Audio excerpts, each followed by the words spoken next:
Saurabh, and you're listening to my favorite talk show, The Weekly Show with Aditya. This is episode 227 on the 29th of June 2020.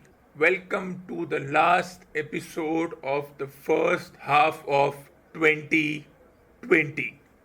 Do you remember when was the last time you had a physical meeting? Which means when was the last time you were a part of a gathering that was 25 individuals or more? For me, the last time I did was way back in February. It's been nearly 17 weeks since I have been part of a physical meeting, but as the human psyche is, they always find a solution to a conundrum, and in lieu of physical meetings, we found the best alternative: the video conferencing, online meetings. These online meetings are now an indispensable part of how humans function and communicate. It is an important part of human communication, with physical meetings becoming a distant memory. And with most individuals in the comfort of their home, in front of their electronic devices, the comfort that these video conferencing brings, the video conferences bring, the online meeting brings, the webinar brings, is almost nothing compared to the nature of what was once upon a time physical meetings. Just as there are some etiquettes involved in a physical meeting, are there some similar etiquettes when it comes to video conferences or online meetings or webinars? Yes, there are.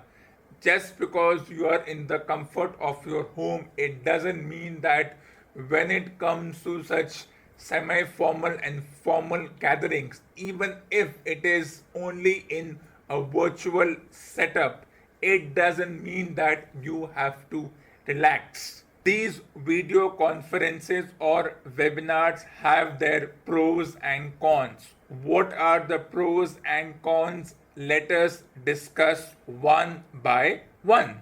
Let's move on to the pros first. Biggest advantage: travel accommodation is a non-factor now. You are in the comfort of your home. You don't have to travel, which means that the traveling fatigue is taken out.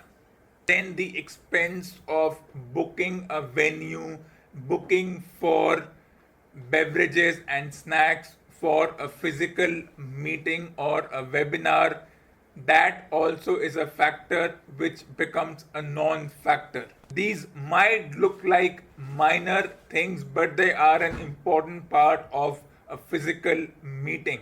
And then when we book a venue, if we book a venue for 2 hours, then we have to vacate the said physical venue in that period of time, or the venue management, or where we have booked the meeting, that physical building's management will ask for extra fees or extra money if we go beyond the booked time. There are no such limitations as far as a virtual meeting is concerned. If we have scheduled a meeting for 2 hours, but we go half an hour beyond the scheduled meeting, which is basically an informal talk after the formal meeting is over, the virtual platform will not ask for the extra half an hour taken. But it doesn't mean that the virtual platform on which we schedule our meetings is free. Even these virtual platforms like Zoom, Blue Jeans, Microsoft Teams, etc., they also ask for a monthly or a yearly subscription. But compared to a physical meeting, it is still easier to organize on the virtual platforms. Yes, the virtual platform has its advantages, but are there some disadvantages of the virtual platform? Well, the biggest one being you are in a virtual world. There are a lot of factors through which we cannot look at an individual, the body language of the individual when the individual speaks, the limited camera space through which we watch this individual. And then the biggest factor, knowing that we are at home, we dress casually. That is one factor which we don't take into account. Just because we think that we are at home, we presume that we don't have to wear semi formal or formal wear, which we dress up for when we are headed out to a physical meeting. For a physical meeting, we take time to dress, we get ready, we take bath. When it comes to virtual meeting, a majority of the section doesn't bother about these minor things. And so tonight's topic is, what are the video conferencing etiquettes needed? Well, they are actually the same which are for a physical conference or a physical seminar which has turned into a webinar. Let's take a look what Harvard Business Review had to say on the etiquettes required for video conferencing. Now that many of us have been forced to get comfortable with video meetings, it's safe to assume that they are here to stay. In a recent survey conducted, 86% of respondents said they are satisfied with their communications via video conference, and 70% anticipate using video conferencing the same amount as today or more, even after social distancing guidelines are lifted. This article goes on to say that lots of people aren't sure how to make the right impression on Zoom, Skype, and other such platforms, whether they are interviewing for a job, presenting to their team, or delivering a speech to a larger group. When one talks about techniques, we include factors like muting one's audio when another individual is talking. We don't want our background voices to interrupt the individual who is talking to a larger group, delivering a speech or delivering some kind of important message. Just as the way an individual dresses up in a physical meeting makes an impression on others on how serious this individual is about attending this meeting, about being serious towards the presentation this individual is about to make. Similarly, if you are dressed casually in a video conferencing meeting, means if you are in a t-shirt and shorts, it doesn't give a good impression to others. It may be only in the virtual world, but if you are giving an important presentation, you have to be dressed according to the occasion. If it's a casual meeting, yes, one can wear t-shirts and Bermuda shorts. But if it's a presentation, if you have to stand and deliver and give your speech, how would it look if you are wearing shorts and wearing a t-shirt which you wear as a night dress? Minor things like unruffled hair has a huge impression. It will give the impression that you are not serious about being there. You are wasting other individuals' time. And despite being at home and in the comfort of our rooms, it is still important to follow these social protocols. Another important thing is the device we use. While I favor a laptop or a desktop over a mobile phone. There are still some individuals who use mobile phone as the device through which they do their video conferencing or webinars. But it is considered rude if you are moving with the mobile phone. If you are stationary at one place, it gives a good impression, but if you are moving and talking, it leaves a bad taste. Then, of course, the question comes, where do we give our presentation? Should it be in our bedrooms or in our workplaces? Well, when I read some magazines and newspapers, there were a couple of articles that individuals who had never worked from home means they never had a proper table on which they kept their computers and laptops were scrambling to find the said tables, which meant having a different workstation than your bedroom. It's not practical always. If you have space constraints, then you're forced to give your presentation from your bedroom. But if you do not have a space constraint, then it is prudent and almost an etiquette, almost something which is pertinent to have a different room, means a separate workstation for your presentation and for attending such meetings. But this discussion is still a gray area. There are some decorums which are needed while being a part of video conferencing. For example, if you have to drink water or move out, it's better if you switch off your video and audio, move out, come back, and then switch it both on. But never leave your audio and video on with your seat vacant. It gives a bad impression. It's different when it's happening in the physical meetings, but since now we are going to be in the virtual world for a while, when will we come back to the physical world? Nobody knows, and that's a question for which there is no straightforward answer. Another crucial protocol is coming on time. How would you feel if you are in the middle of a presentation or a speech and then suddenly the door opens and one of the participants or the members of an organization enters the room?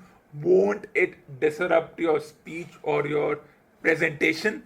In the same way, even in the virtual meeting, the video conferences, coming on time for a meeting is crucial. It's better to come 15 minutes early than 15 minutes late, because what happens is when you enter a room, you have to go through a waiting room, and if the host is giving a speech, they will be distracted because they will have to admit you, and this will disrupt that speech. Or even if the host isn't giving a speech, yet they are a crucial component of the meeting, a vital cog. They are looking at the recording part and other such technicalities. Coming on time in the virtual world is as crucial as we used to come on time in the physical meetings. Just because the virtual applications, that is one of these many video conferencing applications, do not charge overtime for going extra, it doesn't mean that you will start the meeting half an hour late. If a meeting is scheduled for 10 a.m., then you better start the meeting at 10 a.m. And what does this mean? You have to reach the venue, means you have to log in via your electronic device at 9:45. If you are going to be late, inform the host or the administration so that they can admit you and you are allowed to be in the meeting. Let's look at what Harvard Business Review had to say on the technicalities involved in a good video conferencing meeting. The technicalities like finding good lighting or knowing when to mute your line were easy enough to figure out. The question was, how does one become exceptional? Is one background preferable to another? What attire should we wear? Do certain clothing colors translate better via webcam? Does anyone actually care? Well, whether people care or not, do not come to a virtual meeting in your night dress or wearing a t shirt and shorts. Because there's always the question of bandwidth if your video is on all the time. That is why most individuals switch off their video and audio when they are not involved as an active participant. Yes, that is important. This works both ways.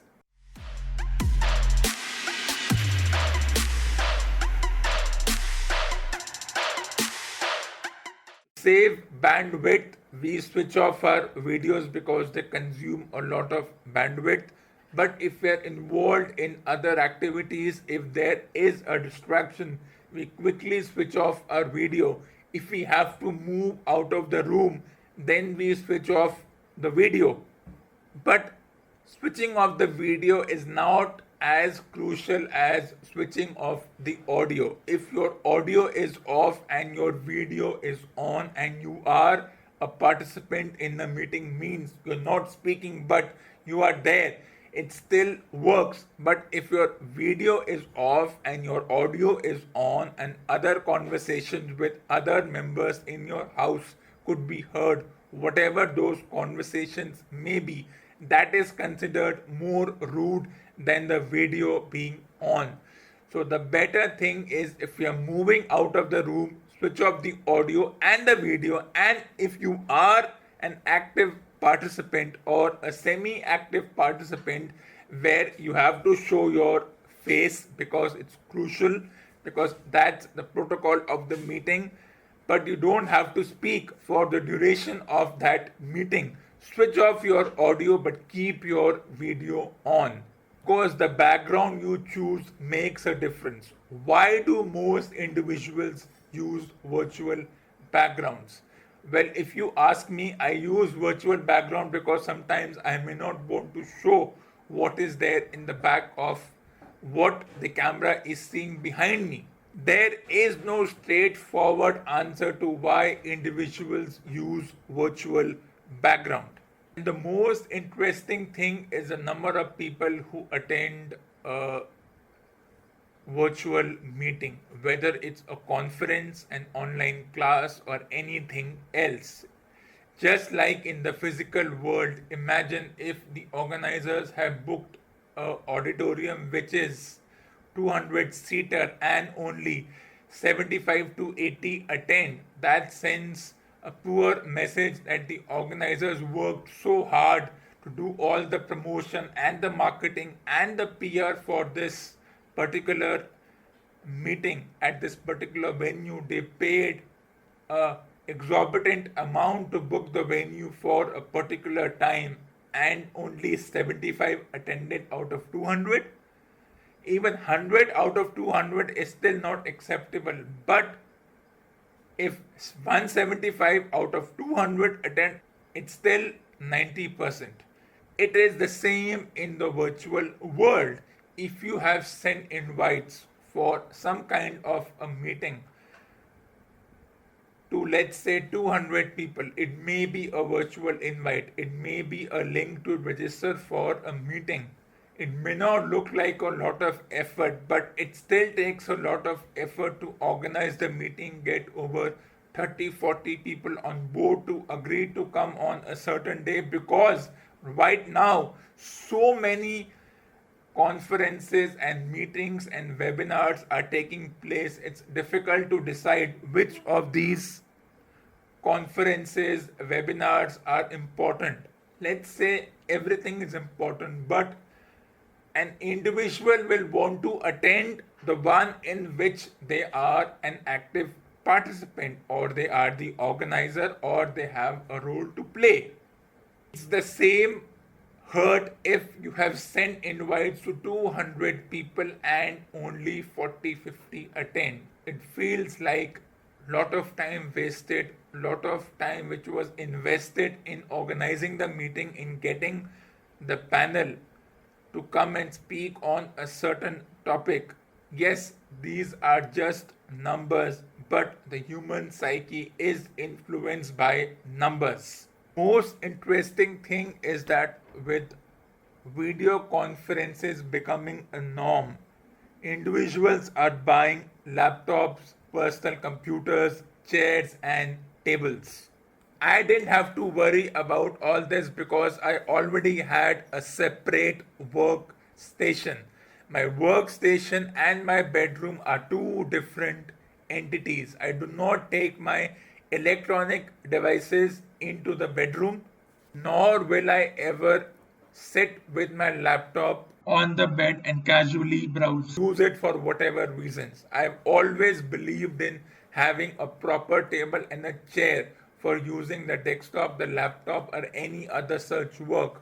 So when I hear individuals buying chair, just like the whole idea of social distancing and hygiene and sanitizers, for me it's nothing more than double standards. One of the biggest impediments to having a streamlined and uninterrupted video calling is the quality of your broadband service or your internet service, which is something that we cannot control. If X has a good quality broadband service and Y's broadband service is patchy, means it cuts and then comes back, it is patchy, it's coming off and on.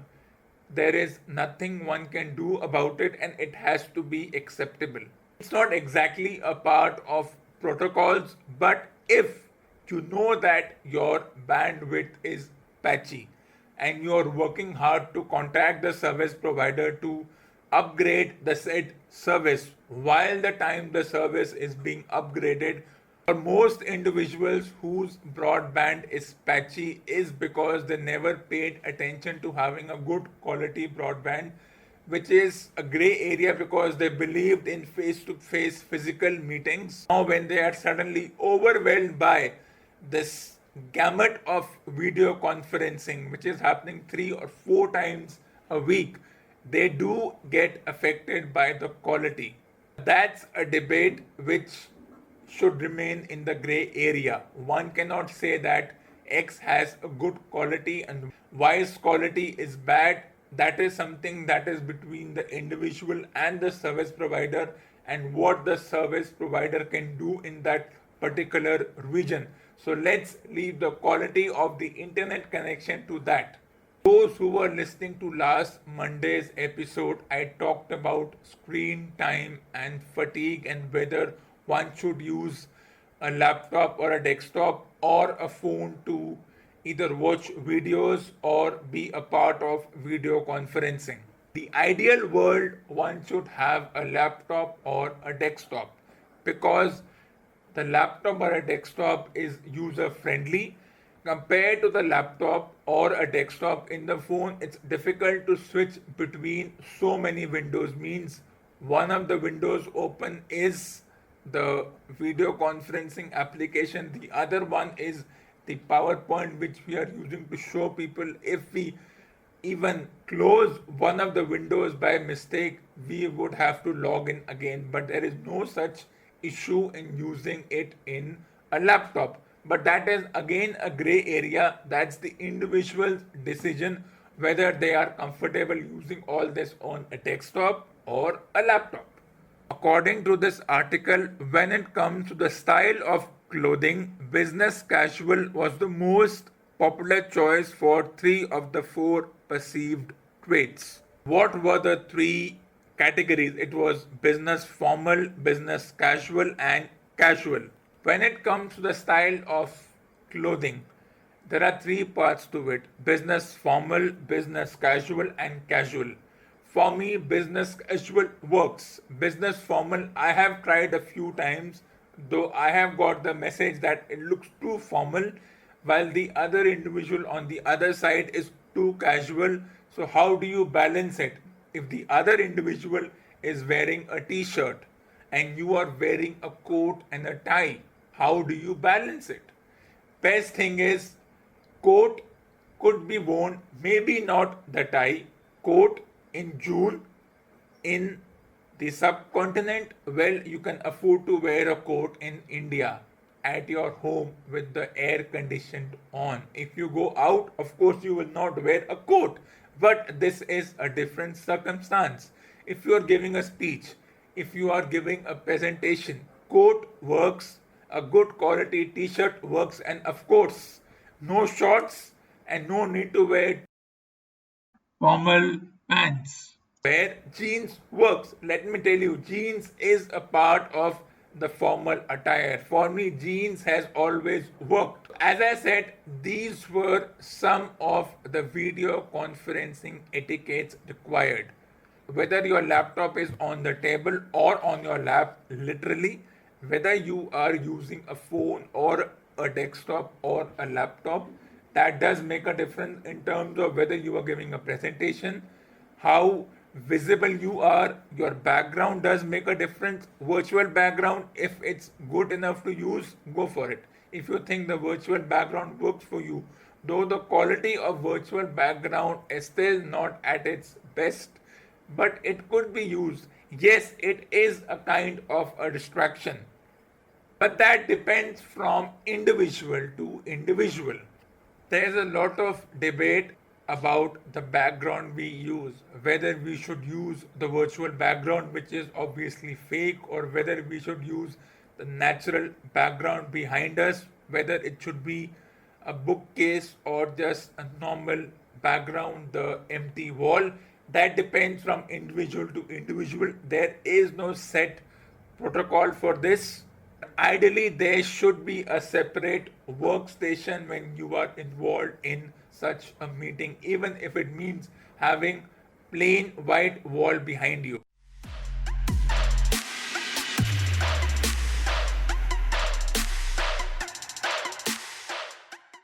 This ends part 1 of this episode. Hope you enjoyed these video conferencing etiquettes.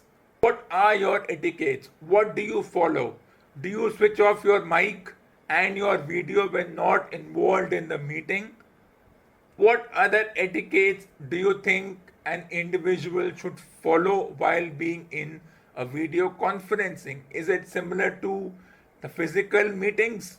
Let me know and I will get your ideas here on this platform. Now it's time to do a little bit of reading from our popular reading session from the book The Sacred Games. At this point, Katekar and Sartaj have left the police station. They are in a restaurant and they are meeting the manager of the restaurant, Shambhu. Hello, Saab. All good? Shambhu, yes, Saab. Shambhu shook hands with both of them. Sartaj had his usual moment of envy for the iron of Shambhu's grip, for his taut shoulders and his smooth 24-year-old face. Once, the year before, he had leaned back in the booth and raised his shirt and showed his biscuited belly, the little triangles of muscle rising up to his chest. Been trekking, Shambhu, Katekar said. Going early next week, my friend, to Pindari Glacier. On the red vaccine of the seat between Sartaj and Shambhu, there was a heavy brown envelope. Sartaj slid it into his lap and raised the flap. Inside, there were the usual 10 stacks of 100-rupee notes, stapled and rubber banded by the bank into little 10,000-rupee bricks. Pindari, Katekar said. Shambhu was amazed. Boss, do you ever leave Bombay? Pindari is in the Himalayas, above Nainital. Ah, Katekar said. Gone for how long? 10 days. Don't worry, I will be back by next time. Sartaj pulled the Air India bag from between his feet, unzipped it, and slid the envelope in. The station and the Delight Dance Bar had a monthly arrangement. Shambhu and he were merely representatives of the two organizations, dispensing and collecting. The money was not personal, and they had been seeing each other for a year and some months now, ever since Shambhu had taken over as manager of Delight, and they had grown to like each other. He was a good fellow, Shambhu, efficient, low profile, and very fit. He was trying to persuade Kartika to climb mountains. It will clear out your head, Shambhu said. Why do you think the great yogis always did tapasya way up there? It's the air, it improves meditation, brings peace, it's good for you. Karthikar raised his empty Pepsi glass. My tapasya is here, brother. Here only I find enlightenment every night. Shambhu laughed and clinked glasses with Karthikar. Don't burn us with your fierce austerities, O master. I will have to send Apsaras to distract you. They giggled together, and Sartaj had to smile at the thought of Karthikar seated cross-legged on a deerskin effulgent with pent-up energy. He tugged at the zipper on the bag and nudged Shambhu with his elbow. Listen, Shambhu Rishi, we have to do a raid. What again? We just had one not 5 weeks ago. About 7, I think, almost 2 months. But Shambhu, the government's changed. Things have changed. Things had indeed changed. The Rakshaks were the new government in the state. What had once been a muscular right-wing organization, proud of its disciplined and looming cadres, and was now trying to become a party of statesmen. As state ministers and cabinet secretaries, they had toned down their ranting nationalism, but they would not give up their battle against cultural degradation and Western corruption. They promised to reform the city. Yes, Shambhu said that Bipin Bhosle, all those speeches about cleaning up corruption since he had become minister, and what's all that noise about protecting Indian culture he's been throwing around lately? What are we but Indian, and aren't we protecting our culture also? Aren't the girls doing Indian dances? They were doing that exactly, spinning under disco lights to filmy music, quite respectably covered up in cholis and saris, while men held up fans of 20 and 50 rupee notes for them to pick from. But the Delight Dance Bar as a temple of culture was an audacity that silenced Sartaj and Katekar completely. Then they both said, Shambhu, together, and he held up his hands. Okay, okay, when?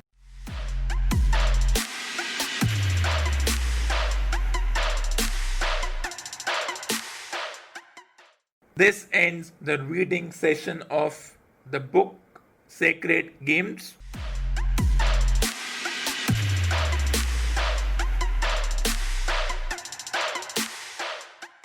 This ends episode number 227 on the 29th of June 2020. For more awesome content, tune in to the next episode of the weekly show with Aditya.